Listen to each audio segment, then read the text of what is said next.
வணக்கம் தோழர்களே.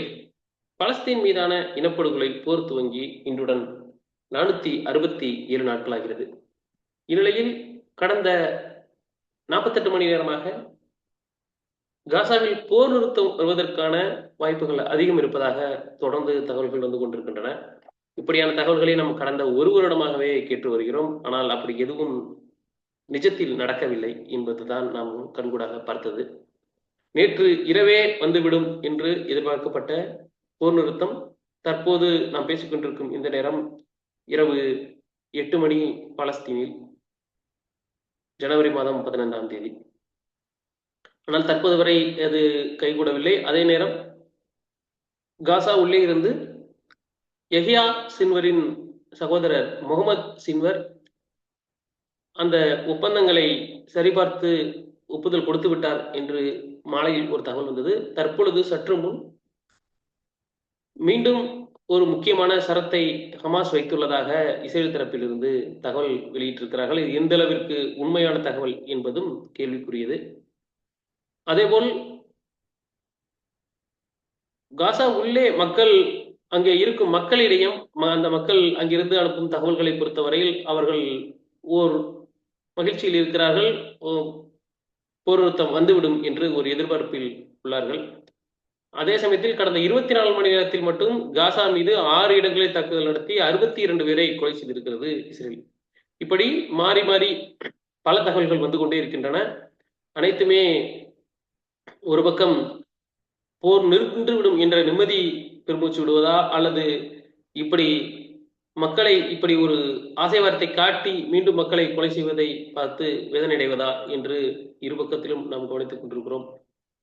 தற்போதைய சூழல் அங்கே என்ன, இந்த போர் நிறுத்தம் வருவதற்கு அமெரிக்கா எந்த அளவிற்கான வேலையை செய்திருக்கிறது என்பதையெல்லாம் நாம் பேசவிருக்கிறோம். நம்மோடு தோழர் செந்தில் அவர்கள் இணைந்திருக்கிறார். வணக்கம் செந்தில் தோழர். வணக்கம் தோழர். தோழர், இப்போ இந்த போர் நிறுத்தம் வர்றது வந்து இவ்வளவு டைட்டா வருது அப்படின்னு சொல்றாங்க. இன்னொன்னு என்ன சொல்றாங்கன்னா, மே மாசம் வந்து நெத்தன்யாஹு ரிஜெக்ட் பண்ண அதே ஃபைலு இப்போ வந்து ப்ராசஸ் ஆகுது அப்படின்னு சொல்றாங்க. இது எப்படி இருக்கு? ஏன்னா நேத்து முதலாம் ஸ்மார்ட் ரிச் அப்புறம் வந்து பென்கிவர் இவங்க 2 பேரும் கண்டிப்பா ஆட்சியை கலைச்சிருவாங்க அப்படின்ற தகவல் எல்லாம் ஹீப்ரு ஊடகங்கள்ல வந்துகிட்டு இருந்துச்சு. ஃபேக்டா அங்க இப்ப என்ன நடந்துட்டு இருக்கு அப்படி சொல்லுங்களேன். சீஸ்ஃபயர் வருங்கிறது தான் இப்போ எல்லாருடைய எதிர்பார்ப்பாகவும் இருக்கு. கிட்டத்தட்ட இது மற்ற நேரங்கள்ல இருந்த ஒரு சூழலை விட இன்னைக்கு கொஞ்சம் நெருங்கி வந்திருக்கிறதா எல்லாருமே சொல்றாங்க. அநேகமா சீஸ்ஃபயர் வந்துடும் அப்படிங்கிற மாதிரி எதிர்பார்க்குறாங்க எல்லாருமே. இதுல என்னன்னா வர்றதுக்கான வாய்ப்புகள் அதிகமாக தான் தெரியுது. அநேகமா இன்னைக்கு நைட்டு இல்லைன்னா நாளைக்கு காலையில சீஸ்ஃபயர் ப்ரப்போசல் வந்து அக்ரி செய்யப்படுங்கிற மாதிரி தான் வந்து இப்போ தகவல்கள் வந்துகிட்டு இருக்கு. ஸோ இதில் என்னன்னா, இப்போ ஏன் வந்து சீஸ்ஃபயர் ரொம்ப அவசியமானதாக இருக்குன்னா, இதில் பிரதானமான காரணங்கள் இப்போ ஏன் வந்து சீஸ்ஃபயரு வர்றதுக்கான வாய்ப்பு அதிகமாக இருக்குதுன்னா, மிக முக்கியமான காரணமாக இருக்கிறது Palestine resistance. So Palestine resistance கடந்த ஒரு வாரமாக நடத்துகிற தாக்குதல்ங்கிறது எதிர்கொள்ள முடியாத அளவுக்கு கடுமையான தாக்குதல்களை நடத்திக்கிட்டு இருக்கு பலஸ்தீன் ரெசிஸ்டன்ஸ்.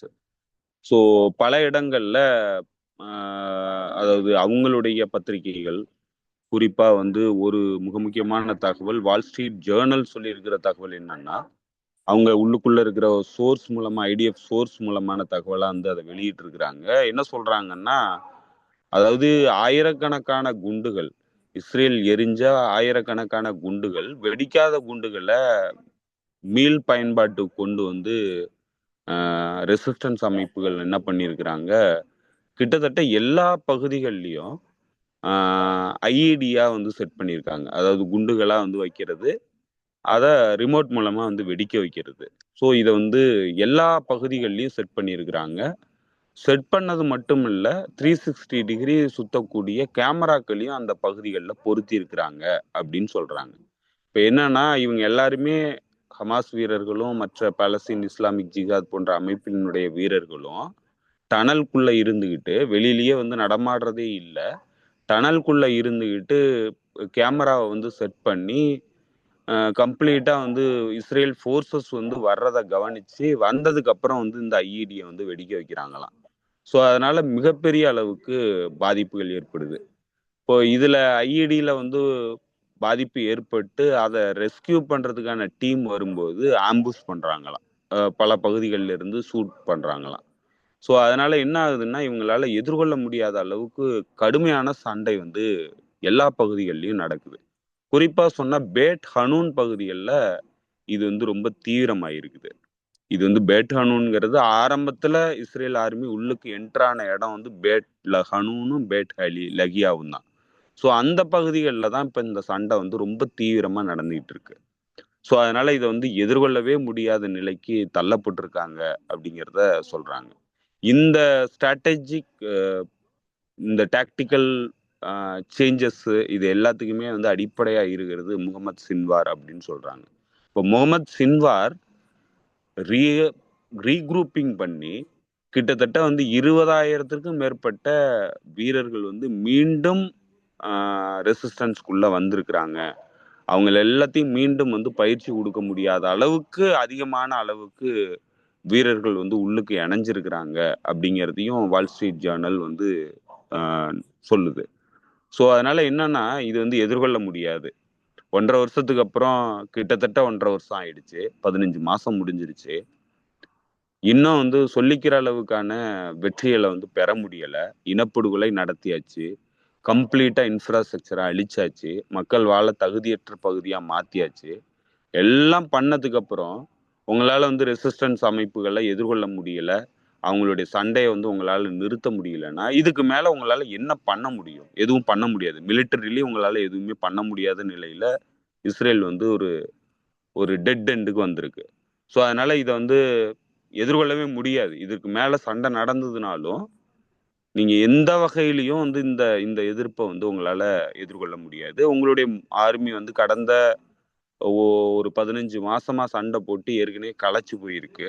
இப்ப மீண்டும் வந்து இவ்வளவு ஒரு கூர்மையான உக்கிரமான சண்டையை வந்து நடத்தக்கூடிய வீரர்கள் இருக்கும்போது நீங்க எப்படி போய் இந்த போரை நடத்தி எப்படி வந்து வெற்றி அடைய போறீங்க? எவ்வளவு காலம் வந்து இந்த போர் நடைபெற போகுது? ஸோ அதனால இதை வந்து எந்த காலத்துல நீங்க வந்து வெற்றி கொண்டு வர முடியும்? இப்படி பல்வேறு சிக்கல்கள் இருக்கு. ஸோ அதனால இதை வந்து எதிர்கொள்ளவே முடியாத நிலைக்கு இன்னைக்கு இஸ்ரேல் ராணுவம் வந்து தள்ளப்பட்டிருக்கு. ஸோ இதை வந்து பாக்குறாங்க. இதுதான் வந்து பிரைமரி காரணம். இப்போ இந்த ஏன் வந்து சீஸ்ஃபயரு இன்னைக்கு அக்ரி செய்ய வேண்டிய நிலைக்கு தள்ளப்பட்டிருக்காங்க அப்படின்னா எதிர்கொள்ள முடியல. இதுதான் வந்து லெபனானுக்கு எதிரான போர் நடவடிக்கையிலையும் இதே நிலை தான் வந்தது இஸ்ரேலுக்கு. அப்பயும் அவங்களால எதிர்கொள்ள முடியல. அதனால வந்து போர் நிறுத்தத்துக்கு ஒத்துக்கிட்டாங்க.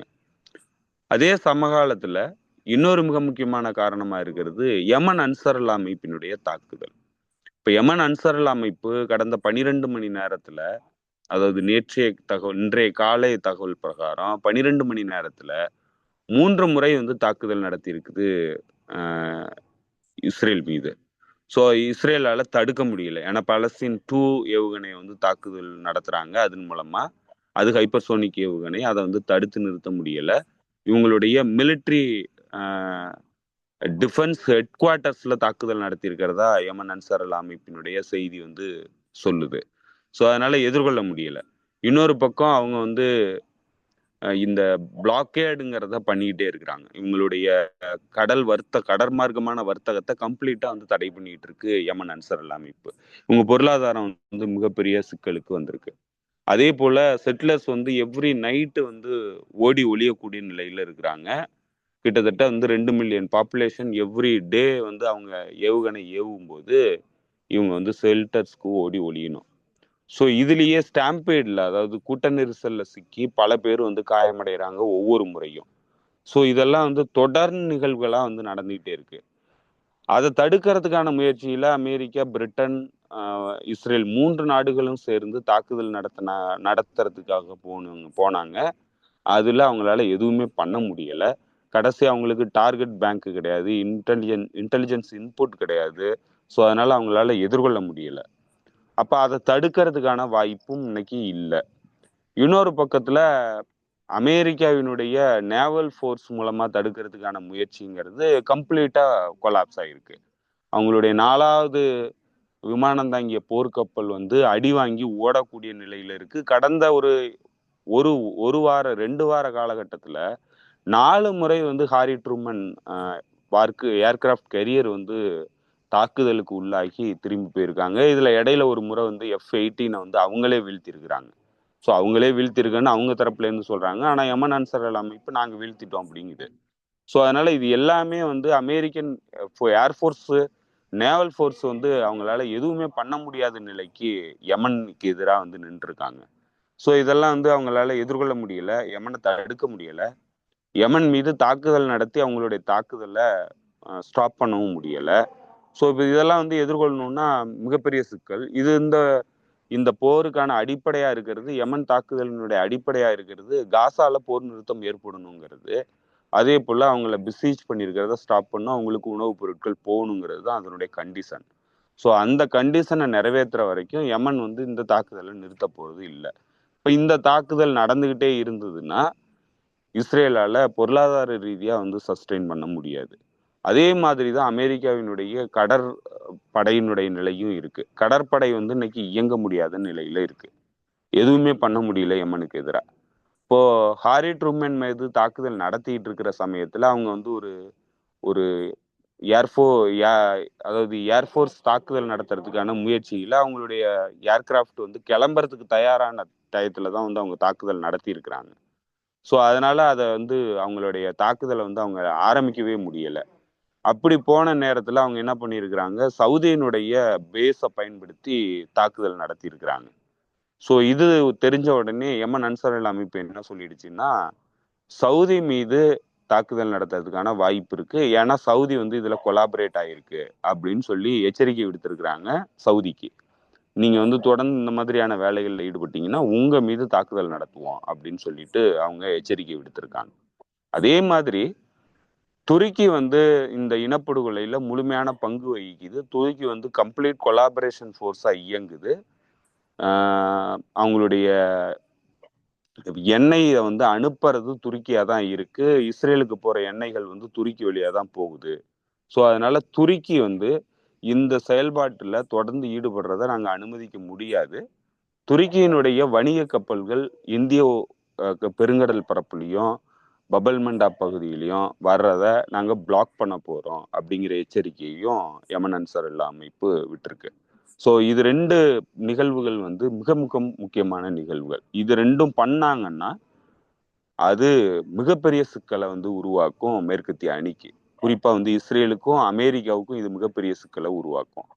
ஸோ அப்படி உருவாக்குனுச்சுன்னா இந்த போரை வந்து தொடர்ந்து நடத்துறதுல மிகப்பெரிய சிக்கல் இருக்கு. ஏன்னா இங்க இருக்கிற லோக்கல் பிளேயர்ஸை வந்து அவங்க இழக்க வேண்டிய நிலைக்கு தள்ளப்படுறாங்க. ஸோ அதனால இது எல்லாத்தையும் பார்த்து தான் இது வந்து சஸ்டைனபிளான வழி வந்து இன்னைக்கு இல்லை அப்படிங்கிற இடத்த நோக்கி அவங்க நகர்ந்துருக்கிறாங்க. ஏதோ ஒரு தீர்வு வந்து கொண்டு வர வேண்டிய தேவை வந்து ஏற்பட்டிருக்கு.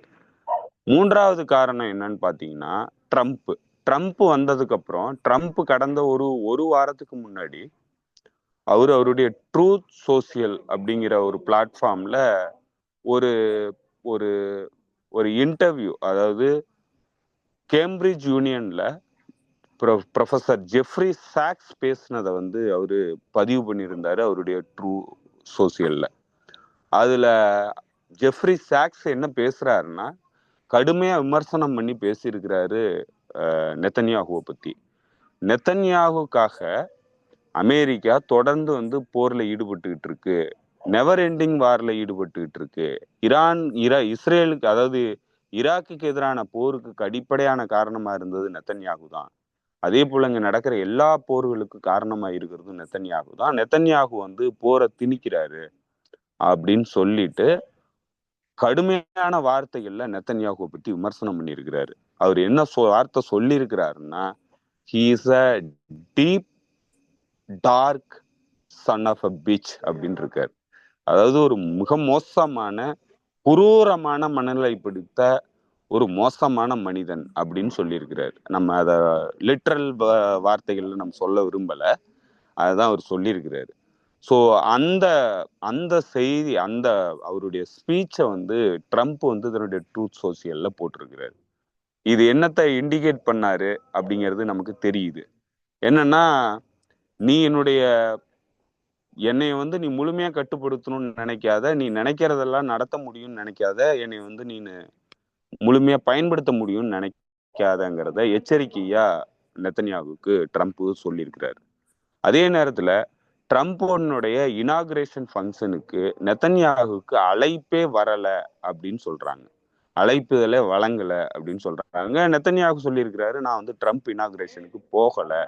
ஏன்னா பல்வேறு காரணங்கள் இருக்கு. அதுக்கு அவங்க வந்து ஜஸ்டிபிகேஷன் என்ன சொல்றாங்கன்னா, இவருக்கு எதிரான கோர்ட் வழக்கு இருக்கிறதுனால அதுல ஆஜராக வேண்டிய நிலை இருக்கு, அதனால நாங்க போக முடியாது அப்படின்னு இவர் சொன்னதா சொல்றாங்க.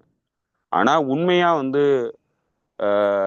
அலெஸ்டர் க்ரூக்கு என்ன ரிப்போர்ட் பண்றாருன்னா, அலெஸ்டர் க்ரூக்கு வந்து ஃபாரின் டிப்ளமேட்டு, பிரிட்டனுடைய டிப்ளமேட்டு, முன்னாள் டிப்ளமேட்டு. அவர் என்ன சொல்றாருன்னா, நெத்தன்யாகுவுக்கு அழைப்பே வரல அப்படின்னு சொல்றாரு. ஸோ அழைப்பு வரலன்னா கண்டிப்பா வந்து அவங்களுக்குள்ள வந்து மிகப்பெரிய சிக்கல் இருக்குங்கிறது நமக்கு கிளியரா தெரியுது. அதே நேரத்துல இஸ்ரேலை பொறுத்தளவுல ட்ரம்ப் வெஸ்ட் பேங்கை வந்து அனெக்ஸ் பண்றதுக்கு முழுமையான அதிகாரம் கொடுக்குறாரு அப்படிங்கிற ஒரு தகவலையும் அங்க இருக்கிறவங்க வந்து வெளிப்படுத்துறாங்க. ஸோ அதனால இதுல ட்ரம்ப் வந்து என்ன சொல்லியிருக்கிறதா சொல்றாங்கன்னா, நான் இனாகுரேட் பண்றதுக்குள்ள இந்த போரை வந்து நிறுத்தணும் அப்படிங்கிறத கட்டாயமா சொல்லியிருக்கிறாரு. அவருடைய ஆன்வாயை வந்து அனுப்பிச்சிருக்கிறாரு. இந்த பேச்சுவார்த்தையில ஒரு கூடுதல் தகவல் என்னன்னா, இந்த முறை விசித்திரமான விஷயமா என்ன நடந்திருக்குன்னா, ட்ரம்பினுடைய ஆன்வாய் வந்திருக்கிறாரு. வழக்கமா வந்து பைடனுடைய அரசாங்க ஆன்வாய் தான் வருவாரு. இந்த முறை ட்ரம்பினுடைய ஆன்வாயும் வந்திருக்கிறாரு. ஸோ ட்ரம்பினுடைய ஆன்வாய் வந்து அவரு பேச்சுவார்த்தை நடத்தினதுல அவர் வந்து சனிக்கிழமை அன்னைக்கு நெத்தன்யாகுவை சந்திச்சு பேசியிருக்கிறாரு. அப்போ அதுல அவர் என்ன சொல்லியிருக்கிறதா செய்திகள் வருதுன்னா, சொல்றத கேளு, இதை நிறுத்தணும், அவ்வளவுதான், வேற எதுவுமே பேச முடியாது, சீஸ்ஃபயரை அக்ரி பண்ணணும், அதுக்கு மேல வேற எதுவும் வந்து நாங்க பேசுறதுக்கு தயாரா இல்லை அப்படின்னு சொன்னதா செய்தி வருது. ஸோ இதெல்லாம் பார்க்கும்போது என்ன நடந்திருக்குன்னா, ட்ரம்ப் ஆட்சிக்கு வரும்போது இந்த போர் நடக்கக்கூடாதுங்கிறதுல ட்ரம்ப் தெளிவா இருக்கிறாரு. அதே போல நெத்தன்யாகு தன்னுடைய விருப்பத்தை வந்து எம் மேல திணிக்க முடியாதுங்கிற அந்த விஷயத்தையும் வந்து ட்ரம்ப் வந்து வெளிப்படுத்துறதா சொல்றாங்க. ஸோ இதனால ட்ரம்ப் வந்து பாலஸ்தீனர்களுக்கு ஆதரவானவரா, ட்ரம்ப் வந்து இந்த இனப்படுகொலைக்கு எதிரானவரா அப்படின்னு பார்த்தீங்கன்னா அப்படிலாம் கிடையாது. ட்ரம்ப்புக்கு வேலை ப்ரையாரிட்டிஸ் இருக்கு. ட்ரம்ப் வந்து உள்நாட்டு சிக்கல்களை எதிர்கொண்டுகிட்டு இருக்காரு. உள்நாட்டு மக்களுக்கு சில விஷயங்களை அவர் பண்றாரு. அதை வந்து ப்ராமிஸ் பண்ணியிருக்கிறாரு. அதெல்லாம் செயல்படுத்த வேண்டிய நிலையில இருக்கிறாரு. அந்த இடத்துல இந்த பிரச்சனைங்கிறத அவர் வந்து வேறு விதமா பார்க்கிறாரு. பைடன் அரசாங்கம் பார்த்தது மாதிரி அவர் பார்க்கலங்கிறது கிளியரா தெரியுது. அதே நேரத்துல அவரு மரியம் ஆடல்சன்ட்ட வந்து பணம் வாங்கியிருக்கிறாரு. அதாவது இஸ்ரேலுக்கு மிக முக்கியமான நெருக்கமான நபரா இருக்கக்கூடிய மரியம் ஆடல்சன்ட்ட அவர் பணம் வாங்கியிருக்கிறாரு.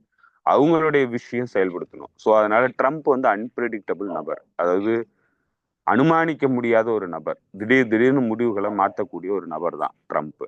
ஸோ அதனால என்ன மாதிரியான முடிவு எடுத்திருக்கிறாரு, என்ன மாதிரி பண்ணியிருக்கிறாரு அப்படிங்கிறதுலாம் நமக்கு தெரியல. ஆனா இஸ்ரேல் தரப்புலையும் மேற்கிருத்திய தரப்புலையும் வர்ற தகவல்கள் என்ன சொல்லுதுன்னா, ட்ரம்ப் ரொம்ப ஸ்ட்ரிக்டா இருக்கிறதா சொல்றாங்க. ஸோ அது ஒரு வேளை ப்ரொபகண்டாவா இருக்கிறதுக்கான வாய்ப்பும் இருக்கு. அது ட்ரம்ப்பை வந்து பெருசா காட்டணுங்கிறதுக்காக உருவாக்கப்படுற ப்ரொபகண்டாவும் இருக்கிறதுக்கான வாய்ப்பும் இருக்கு. அதே நேரத்துல ட்ரம்பினுடைய பர்சனல் அக்கௌண்ட் மூலமா இந்த ப்ரொஃபசர் ஜெஃப்ரி சாக்ஸ் சொன்னதை வெளியிட்டதுங்கிறது ரொம்ப ரொம்ப விசித்திரமானது. இது வந்து நெத்தன்யாகுக்கு கடுமையான கோபத்தை ஏற்படுத்தியிருக்கோம். ஸோ அதனால ட்ரம்ப் வந்து புள்ளி பண்றாரு நெத்தன்யாகுவை. நீ வந்து நான் சொல்றதை கேளு, நீ சொல்றதை கேட்கறதுக்கு நான் இல்லை அப்படிங்கிறத அவரு தெளிவுபடுத்துறாரு. ஸோ இதெல்லாம் தான் நடந்திருக்கு. ட்ரம்ப்புக்கு வந்து வெவ்வேறு விதமான பாலிசி ஷிஃப்ட் வந்து பண்றதுக்கு அவர் தயாரா இருக்கிறாருன்னு நினைக்கிறேன். அவர் வந்து கடந்த வாரங்கள்ல அவர் பேசின பேச்சுகள் எல்லாமே வந்து அவர் வேற ஒரு திட்டத்தோட செயல்படுற மாதிரி தெரியுது. அந்த இடத்துல இந்த சீஸ்ஃபயரை வந்து கொண்டு வர்றதுக்கு ட்ரம்ப் அழுத்தம் கொடுத்திருக்கிறதுக்கான வாய்ப்பும் இருக்கிறதா தான் கருதப்படுது.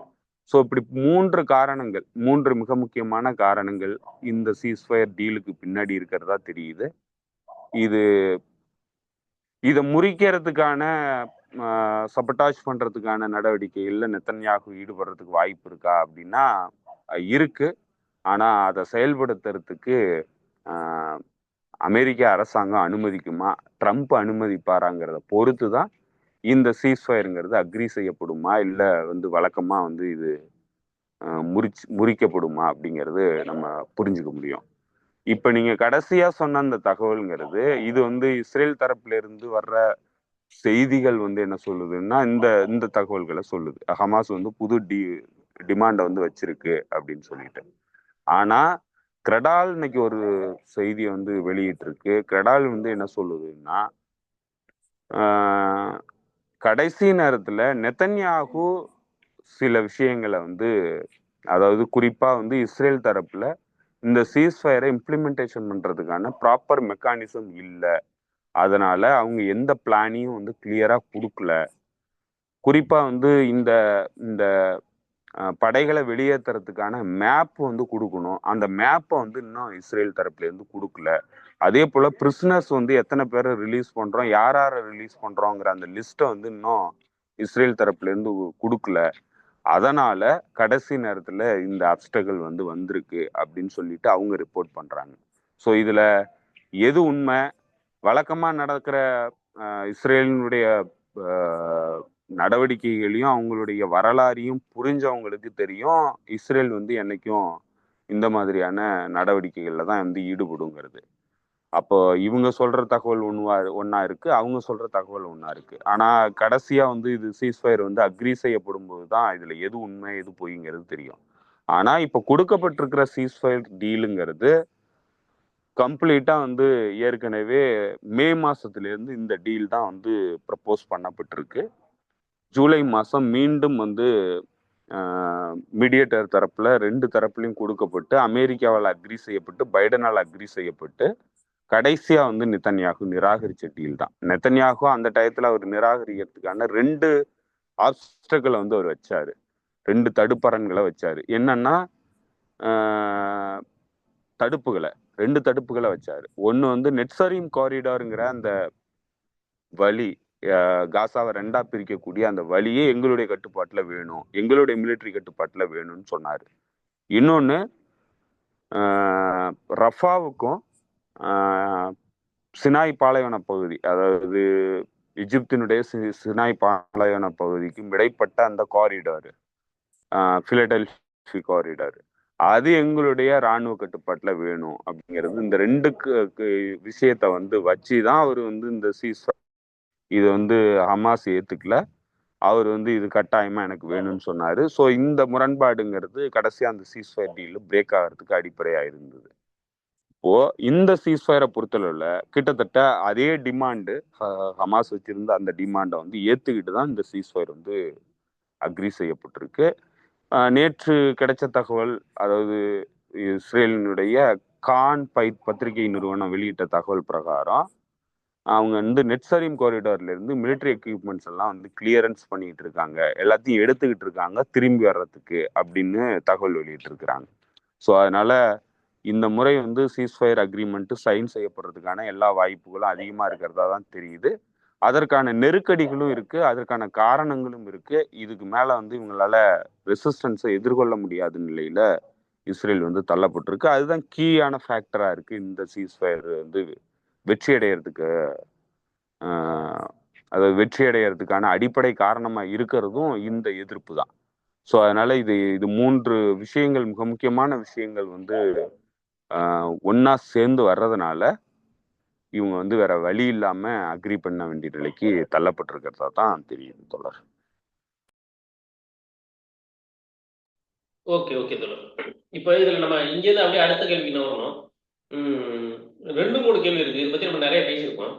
ஒருவேளை இந்த போர் நிறுத்தம் அப்படின்றது காசாவோட இது எனக்கு திடீர்னு இப்ப தோணுன கேள்வி, காசாவோட அவ்வளவுதானா, இல்ல வெஸ்ட் பேங்க்லயும் இந்த இது போல தாக்குதல் நடக்கிறது நிறுத்தப்படுமா? விடிய காலம்பர சம்மந்தமே இல்லாம வெஸ்ட் பேங்க் மேல ட்ரோன் மூலமா தாக்குதல் நடத்தி ஒரு 6 குழந்தைங்களை கொண்டிருக்காங்க. நேற்று ஸ்கூலுக்கு கிளம்பி போயிட்டு இருந்த குழந்தைங்களை வீட்டு வாசல்ல வச்சு கொலை பண்ணியிருக்கு இஸ்ரேலு 2 நாளைக்கு முன்னாடி. இதெல்லாம் வந்து வெஸ்ட் பேங்க்ல நடந்துட்டு இருக்குது. இப்ப இதை இவங்க சேர்த்து பேசியிருப்பாங்களா என்ன அப்படின்ற ஒரு கேள்வி. 2வது வந்து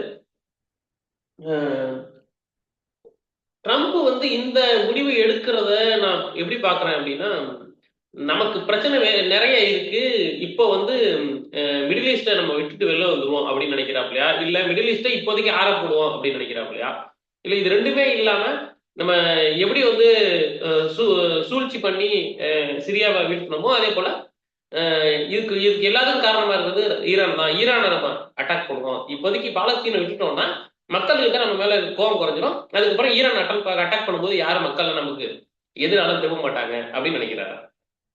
தனித்தனியா சொல்லுங்க. இது எல்லாத்துக்குமே வாய்ப்பு இருக்கு தோழர். ஸோ அதனால இதை வந்து நம்ம, ஏன்னா இதுதான் ட்ரம்ப் கிட்ட இருக்கிற ஒரு சிறப்பு. ட்ரம்ப் வந்து ஒரு அன்பிரிடிக்டபிள் நபர். அவர் என்ன முடிவெடுப்பாரு, என்ன மாதிரி பண்ணுவாரு அப்படிங்கிறதெல்லாம் நமக்கு தெரியாது. பல விஷயங்கள் இருக்கு. இப்போ நீங்க சொன்ன 3 விஷயங்களுக்குமே வந்து வாய்ப்பு இருக்கு. ஒன்று வந்து இப்போ இதுல, அதாவது பாலஸ்தீனத்தை வந்து டிட்டாச் பண்ணிட்டா, பாலஸ்தீன் பிரச்சனையை வந்து டிட்டாச் பண்ணிட்டா, ஈரானையும் மற்ற ஆக்சஸ் ஆஃப் ரெசிஸ்டன்ஸையும் வந்து ஈஸியாக அழிச்சிடலாம் அப்படிங்கிறது அவங்களுடைய பிரதான நோக்கமாக இருக்கிறதுக்கு வாய்ப்பு மிக அதிகமாக இருக்கு. ஸோ அதற்காகவும் இந்த சீஸ்ஃபயர் வந்து ஒத்துக்கிறதுக்கான வாய்ப்பு இருக்கு. அதே நேரத்தில் ட்ரம்ப் வந்து காசாக்குள்ள நம்மளால எதுவுமே பண்ண முடியாது, ஏன்னா ரெசிஸ்டன்ஸ் ரொம்ப ஸ்ட்ராங்கா இருக்கு, இஸ்ரேல்னால வெற்றி அடைய முடியாது, அதனால காசாவை விட்டுருங்க, காசாங்கிறது நம்மளால கட்டுப்படுத்த முடியாத ஒரு பகுதி, ஸோ அதனால அதை வந்து இப்போ விட்டுறலாம்.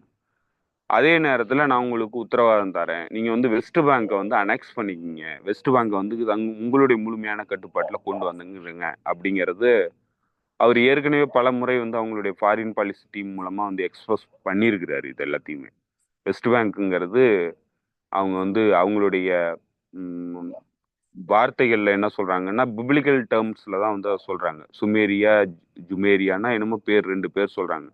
ஸோ இந்த பகுதியை வந்து இஸ்ரேலுக்கு சொந்தமான பகுதி அப்படிங்கிறாங்க.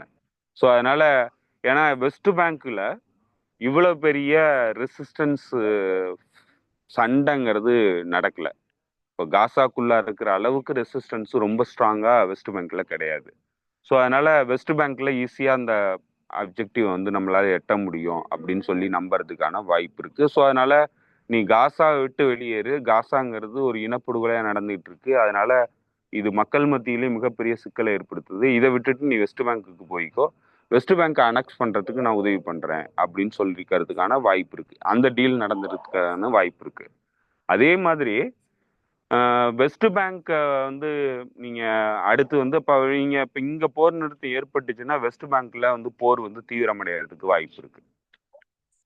ஈரான் மீதான தாக்குதல் நடத்துறதுக்கும் வாய்ப்பு இருக்கு. ஸோ ஏன்னா ஈரான் வந்து டிட்டாச் பண்ணிட்டாங்கன்னா, பாலஸ்தீன் பிரச்சனையிலேருந்து டிட்டாச் பண்ணிட்டாங்கன்னா, நீங்க அரப் ஸ்டேட்டினுடைய உதவியை வந்து பெறுறதுங்கிறது ஈஸியா இருக்கும். ஏன்னா பாலஸ்தீன் வந்து மைய பிரச்சனையா இருக்கிறதுனால தான் சவுதி அரேபியாவோ மற்ற நாடுகளோ தங்களுடைய பேஸ்களை பயன்படுத்துறதுக்கு அனுமதிக்க மாட்டேங்கிறாங்க ஈரானை தாக்குதல் நடத்துறதுக்கு. இப்ப இதை டிட்டாச் பண்ணிட்டா ஈரானுக்கும் அமெரிக்காவுக்கும் சண்டை இல்லை, ஈரானுக்கும் இஸ்ரேலுக்கும் சண்டைன்னா 2 நாடுகளுக்கு இடையிலான சண்டை. இப்போ ஈரான் கூட ஒத்து போகாத பல நாடுகள் இந்த பகுதியில் இருக்கிறாங்க. ஸோ அவங்களுடைய பேசஸை கொடுக்கறதுக்கான வாய்ப்பு இருக்கு. ஸோ அதற்காக இந்த காசா பிரச்சனையை வந்து பிரிச்சு எடுத்துடலாம், ஒட்டுமொத்த ஆக்சஸ் ஆஃப் ரெசிஸ்டன்ஸ்ல இருந்து காசாவை வந்து பிரிச்சு எடுத்துடலாம் அப்படிங்கிறது அவங்களுடைய ஸ்ட்ராட்டஜிக் நோக்கமா இருக்கும். ஸோ அதுவும் அதுக்கான வாய்ப்பும் அதிகமாகவே இருக்கு. மூன்றாவதா ட்ரம்ப் வந்து கடந்த 2 வாரங்கள்ல அவர் பேசின பேச்சுகள் இது எல்லாமே வந்து என்னத்தை வெளிப்படுத்தி இருக்குன்னா, ட்ரம்ப் வந்து வேறு விதமான ஒரு ஃபாரின் பாலிசியை வந்து அவர் எடுக்க போறாரு அப்படிங்கிறத அவர் இண்டிகேட் பண்றாரு. அது எந்த அளவுக்கு சாத்தியப்படக்கூடியது என்னங்கிறது நமக்கு தெரியும். ஆனா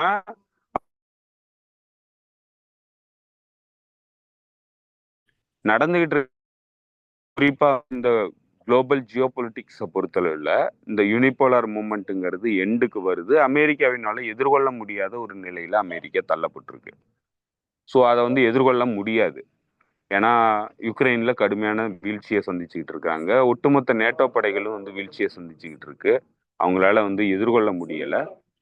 யுக்ரைன் வந்து தோல்வியை தவிர்க்கிறது முடியாத காரியம். யுக்ரைன் வந்து பெருமளவுக்கு நிலப்பரப்புகளை இழந்துருச்சு. ரஷ்யா கூட டீல் பேசி தான் இந்த பிரச்சனையை வந்து முடிக்க வேண்டிய நிலைக்கு தள்ளப்பட்டிருக்காங்க.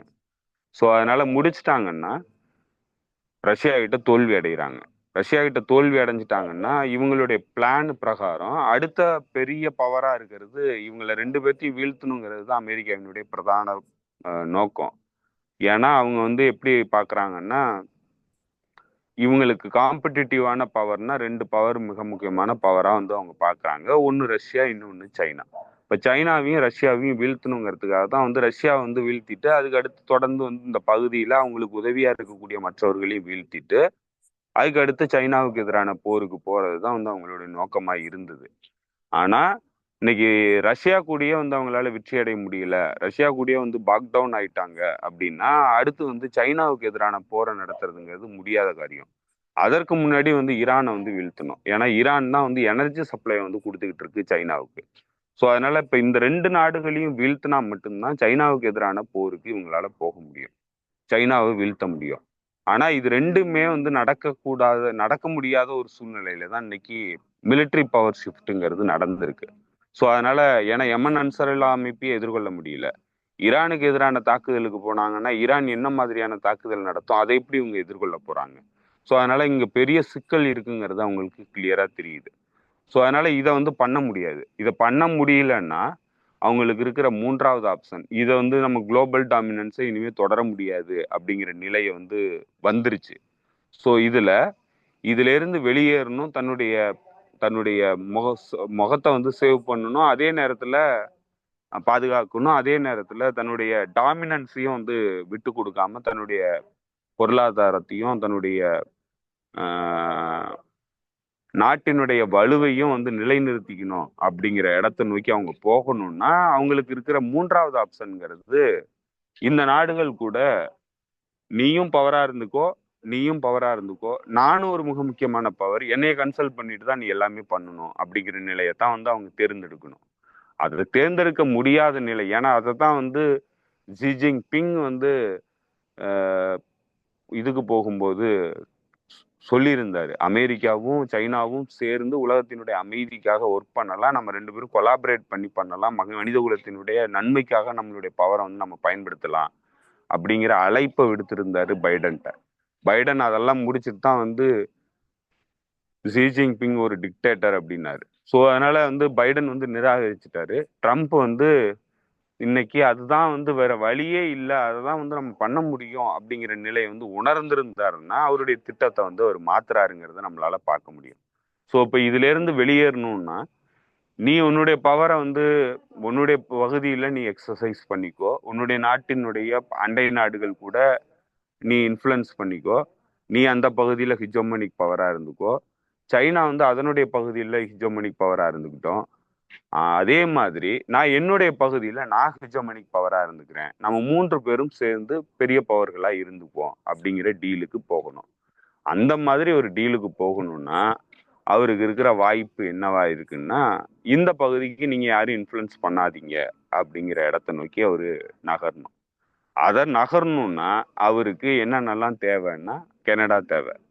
இப்ப கனடா வந்து அவரு மெர்ஜ் பண்ணுவோங்கிறாரு, அடுத்து பனாமா கனால் வந்து வேணுங்கிறாரு, மெக்சிகோ வேணுங்கிறாரு. இப்போ மெக்சிகோ, பனாமா கனால், கனடா, இது 3ம் வந்து அவர் வேணும்னு சொல்றாருன்னா அதற்கான அடிப்படை காரணம் ஒட்டுமொத்த வட அமெரிக்க நாடுகள் எல்லாமே என் கட்டுப்பாட்டுல இருக்கணும், என்னுடைய காலனிகளா இருக்கணும், அதுல நீங்க யாரும் இன்ஃப்ளூயன்ஸ் பண்ணக்கூடாது அப்படின்னு இந்த பவர்களுக்கு அவர் சொல்றாரு. இன்னொரு விஷயம் என்ன பண்றாருன்னா கிரீன்லாண்டு வேணுங்கிறாரு, ஐரோப்பிய கண்டத்துல இருக்கக்கூடிய கிரீன்லாண்டு வேணுங்கிறாரு. கிரீன்லாண்டு ஏன் தேவைப்படுதுன்னு அவர் நினைக்கிறாருன்னா வட துருவத்துல ஆர்டிக் கடல் பிரதேசத்துல கடல் வர்த்தகம் வந்து ஆரம்பிக்குது. இது வரைக்கும் ஆரம்பிக்காத கடல் வர்த்தகம் வடக்கு துருவத்துல வந்து ஆரம்பிக்குது. ஏன்னா பனி வந்து உருக ஆரம்பிக்குது உலக வெப்பமயமாதல்னால. ஸோ அதனால இந்த பனி கரையறதுனால அங்க வந்து கடல் வர்த்தகம் வந்து இப்ப திறக்குது, அங்க கடல் போக்குவரத்து ஆரம்பிக்க போகுது. இதற்கு தான் புட்டின் வந்து ஒரு 6-7 மாசத்துக்கு முன்னாடி அழைப்பு விடுத்திருந்தாரு உலக நாடுகளுக்கு, எங்களுடைய கடற்பரப்பை நீங்க பயன்படுத்துங்க, உங்களுக்கான சேஃப் செக்யூரிட்டியை வந்து நாங்க கொடுக்குறோம், நீங்க இங்க வந்து வர்த்தகத்தை வந்து இங்க பண்ணுங்க அப்படின்னு சொல்லிட்டு அதை வந்து உலக நாடுகளுக்கு ப்ரப்போஸ் பண்ணியிருந்தாரு. ஸோ இப்போ அந்த திட்டம் செயல்பாட்டுக்கு வந்துச்சுன்னா ஆர்டிக் கடல் பிரதேசங்கிறது அவருடைய இந்த நாடுகள் கூட லெவரேஜில் வச்சுக்கணும், இந்த நாடுகள் கூட வந்து போட்டியில இருக்கணும்னா அந்த பகுதி வந்து அவருக்கு தேவை. அப்போ ஆர்டிக் கடல் பிரதேசத்துல இருக்கக்கூடிய மிக முக்கியமான பகுதிங்கிறது கிரீன்லாந்து, அதே போல கனடா. இப்போ இந்த 2 நாடுகளும் தன்னுடைய கட்டுப்பாட்டுல வேணும், இங்க வந்து நீங்க இன்ஃப்ளூயன்ஸ் பண்ணாதீங்க, நீங்க உங்க பகுதியில இன்ஃப்ளூயன்ஸ் பண்ணிக்கிங்க அப்படின்னு சொல்றாரு. ஸோ அதனால இது இது இது எல்லாமே வந்து அந்த திட்டமிடல் அவருடைய ஃபாரின் பாலிசி அவர் டிசைன் பண்றாருன்னா இது கம்ப்ளீட்டா வந்து வேற விதமான பாலிசி. இந்த உலகத்தினுடைய ஆதிக்க சக்தியா இருக்கிற இந்த நிலைங்கிறது கம்ப்ளீட்டா மாற்றமடைய வேண்டிய நிலைக்கு தள்ளப்பட்டுடுச்சு. அது கட்டாயமாயிடுச்சு. இதை எதிர்கொள்ள முடியாது. எதிர்கொள்ளணும்னா உலகத்தை அழிக்க வேண்டியதை தவிர வேற எந்த வழியும் இல்லை அப்படிங்கிறத உணர்ந்திருந்தா, ரேஷனலா திங்க் பண்ணியிருந்தா இந்த மாதிரியான பாலிசியை ஒரு டிசைன் பண்றதுக்கான வாய்ப்பு இருக்கு. ஸோ அதனால இது இது ஒரு வேலை பண்ணியிருந்தாருன்னா அவர் இந்த மற்ற பகுதிகளில் நடத்தக்கூடிய போர்களை எல்லாத்தையும் வந்து தவிர்க்கிறதுக்கான வாய்ப்பு இருக்கு. அது எல்லாத்தையும் விட்டுட்டு இப்ப நம்ம இந்த பகுதியை மட்டும் முழுமையா கட்டுப்படுத்திப்போம் அப்படிங்கிற மனநிலையில போறதுக்கான வாய்ப்பு இருக்கு. ஸோ அது ஸ்ட்ராட்டஜிக்கான முடிவும் கூட. அப்படி ஒரு வேளை அவர் ஸ்ட்ராட்டஜிக்கா யோசிச்சு பண்றாருன்னா அது வந்து இந்த இந்த மற்ற நாடுகள் கூட இருக்கிற இந்த உறவுகளை சுமூகமாக்குறதுக்கான வாய்ப்பை உருவாக்கும். ஆனா அதை தான் பண்றாரா, இல்ல கிரீன்லாண்டை எடுத்ததுக்கு அப்புறம் அவர் ரஷ்யாவுக்கு எதிரான நிலைப்பாட்டை எடுக்கிறதுக்கு கிரீன்லாந்து அவசியமானது அப்படிங்கிறத அவரு நம்புறாரா? கிரீன்லாந்துக்குள்ள நிறைய வளங்கள் இருக்கு, அதெல்லாம் சுரண்டுறதுக்காக தான் கிரீன்லாந்து வேணும்னு சொல்றாரா அப்படிங்கிறதுலாம் தெரியல. கனடாவை அவர் கேட்கறதுங்கிறது அது கிட்டத்தட்ட கனடா இன்னைக்கு கிட்டத்தட்ட அமெரிக்காவினுடைய ஒரு அங்கம் மாதிரி தான் இயங்குது. அது வந்து வெளியுறவுத்துறையிலும் சரி, நேட்டோவினுடைய பாதுகாப்பு துறையிலும் சரி, அது கிட்டத்தட்ட அமெரிக்காவினுடைய அங்கமா தான் வந்து இயங்கிட்டு இருக்கு. அதை இணைச்சுக்கிட்டா என்ன, தனியா விட்டா என்ன, எல்லாம் ஒண்ணுதான். எப்படி இருந்ததுனாலும் அது அப்படிதான் இயங்க போகுது. ஸோ அதனால அதுல நமக்கு பெரிய ஒரு டிஸ்பியூட் வர போறது இல்லை. அந்த மக்கள் தான் அதை முடிவு பண்ணணும். ஆனா அந்த மக்கள் வந்து இன்னைக்கு அமெரிக்கா கூட இணைந்து இயங்குறதுல எந்தவித சாவர்னிட்டியை வந்து அமெரிக்கா கிட்ட அடகு வைக்கிறதுல எந்த வகையிலையும் வந்து அவங்க வருத்தத்தை வந்து பட்டதா தெரியல. ஸோ அதனால அந்த பிரச்சனையை வந்து நம்ம பெருசாவும் பார்க்கறதுக்கும் இல்லை. ஏன்னா இங்க இருக்கிற அவருடைய நிலைப்பாடுங்கிறது ஒருவேளை வந்து இது ரஷ்யாவுக்கு எதிரான நிலைப்பாடா வந்து அவரு கிரீன்லாண்டை தன்னுடைய பகுதியா வந்து இணைச்சுக்கணும்னு நினைக்கிறாரா அப்படின்னா அது எகைன் வந்து அவருடைய அந்த இந்த குளோபல் ஹிஜோமனிக் பவரா வந்து நிலைநிறுத்துறதுக்கு அந்த பகுதி வந்து அவசியமானது அப்படின்னு நினைச்சாருன்னா ஒருவேளை அந்த திட்டத்தோட அவர் போகலாம். ஒருவேளை வட வட துருவத்துல வந்து வர்த்தகம் வந்து அதிகமாயிடுச்சுன்னா சைனாவும் ரஷ்யாவும் தான் அந்த பகுதியில ஆதிக்கம் செலுத்தும். அதனால அந்த பகுதியில அவங்கள கட்டுப்படுத்தணும்னா நமக்கு அந்த பகுதியில இடம் வேணும் அப்படிங்கிற ஒரு நிலையில வந்து அவங்க முடிவெடுத்திருந்தாங்கன்னா அது எகைன் வந்து உலகத்தினுடைய அமைதிக்கு பங்கம் விளைவிக்கக்கூடியதாக தான் இருக்கும். ஸோ அதனால இதுல எந்த திட்டத்தோட அவர் செயல்படுறாரு அப்படிங்கிறது நமக்கு தெரியல. ஸோ அதனால இந்த மாதிரியான பல வாய்ப்புகள் இருக்கு, பல விஷயங்கள் வந்து நடந்துட்டு இருக்கிறதுனால எந்த அடிப்படையில இது வந்து இந்த இந்த அமைதி உடன்படிக்கைங்கிறது ஏற்பட போகுது, என்ன அழுத்தத்தினால வந்து ஏற்பட போகுது, ஏன் வந்து அதை பண்றாங்க அப்படிங்கிறதெல்லாம் நம்ம வந்து புரிஞ்சுக்க முடியும். அதே நேரத்துல ட்ரம்ப் வந்து ஸ்டில் அன்பிரடிக்டபிள் ஃபிகர். அதுதான் அங்க இருக்கிற மிகப்பெரிய சிக்கல். அவர் வந்து என்ன முடிவெடுப்பாரு, எதற்காக பண்றாரு அப்படிங்கிறதெல்லாம் நம்மளால புரிஞ்சுக்க முடியாது. அதை நான் அனுமானிக்கவும் முடியாது. இதுதான் நடக்கும்னு நம்மளால சொல்ல முடியாது. அதனால எது நடக்குதோ அப்ப நடக்கும்போதுதான் தெரியும் அவர் ஏன் பண்றாரு அப்படிங்கிறது.